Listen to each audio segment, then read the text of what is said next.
Hello guys, this time I've received or I've seen in the news bad news that Kobe Bryant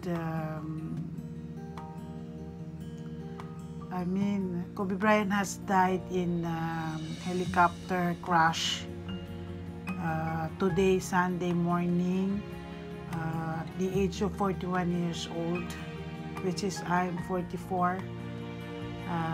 According to the news, the NBA legend was traveling with 4 people in his private helicopter when it crashed in Calabasas, 40 miles northwest of Los Angeles.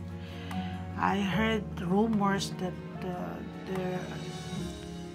their children are included, yung mga anak niya. But disclaimer, I'm not sure if the rumors is true or no. And 5 people was there in that helicopters died also, included in that incident.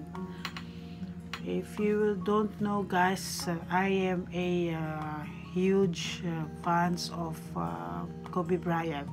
I love watching basketball because of my brothers, my 3 brothers older than me. So I have no choice every time we are watching TV. All boys loves watching basketball. As we know, Filipino love basketball.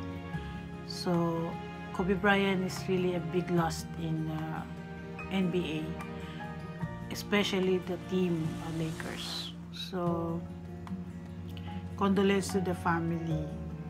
So sad news.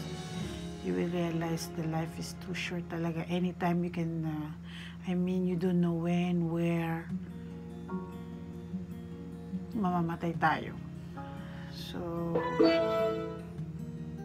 condolence to the family of Kobe Bryant.